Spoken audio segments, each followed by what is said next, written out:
Welcome to All That Catholic Stuff. I'm Chris Bray. You just need to know you are the beloved child of God.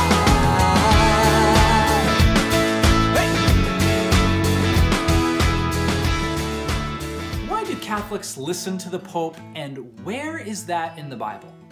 Why is it that some guy in Rome can tell you Catholics what to think and what to believe? I get this question all the time. And simply put, it's because that's the way that God set it up. What?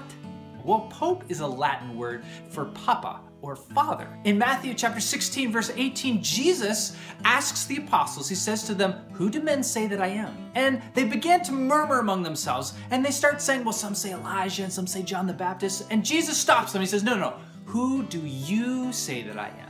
And Peter, of all people, pipes up and he says, "You are the Christ, the Son of the living God." And Jesus, he says, "Blessed are you, Simon, for flesh and blood has not revealed this to you, but my Father who is in heaven." And then he goes on to say, "For you are Peter, and upon this rock I'm going to build my church, and the gates of hell will not prevail against it. And I will give you the keys of the kingdom. Whatever you bind on earth will be bound in heaven. Whatever you loose on earth will be loosed in heaven." Now, what is Jesus talking about? Because people a lot smarter than me have been arguing for hundreds of years about, well, what is this rock? Is it Peter? Is it Peter's confession of faith? Or is it Jesus? And then we start mixing all of these metaphors about cornerstone. But when we get back to the text, it actually becomes really simple. See, when Jesus first meets Peter, his name isn't Peter, it's actually Simon. The first time Jesus meets Simon, Jesus says, "From now on, you shall be called Peter." Peter wasn't a name. Peter means rock. From now on, you shall be called rock. And then in Matthew chapter 16, Jesus says, "Blessed are you, Simon." And then he goes on to say, "You are rock. And upon this rock, I'm going to build my church." You see this poetic play on words. Jesus renames Simon to Rock, and he's going to build his church on a rock.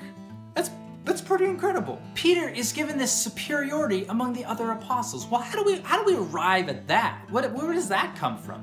Well, if you've never noticed this before, you should maybe go back and read Isaiah chapter 22, because Jesus quotes that passage of scripture almost verbatim when he's speaking with Peter here in Matthew chapter 16. See, in Isaiah 22, there is a second in command to the king, a royal steward or a prime minister of the kingdom of David.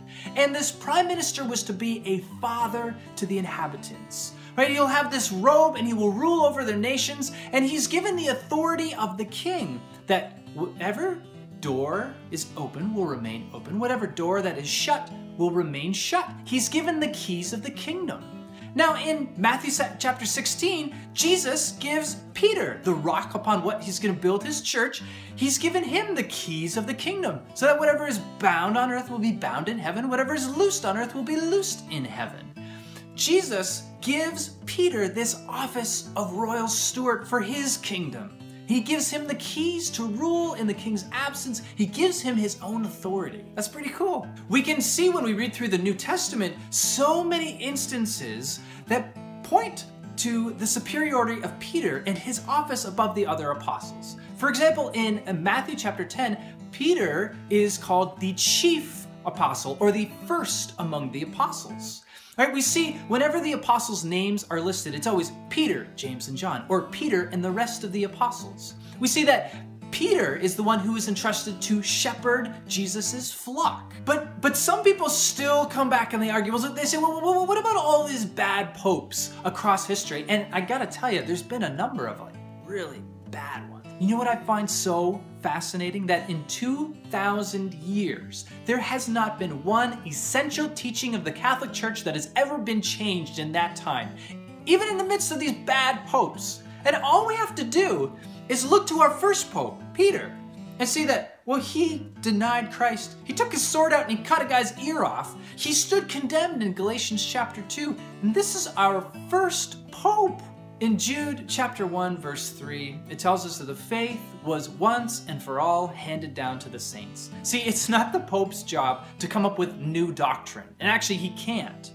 The Pope's job is to guard and protect the deposit of faith so that in every generation we will have a sure way to know truth. This is why we have the papacy, so that we can come to know the fullness of truth that God has for us.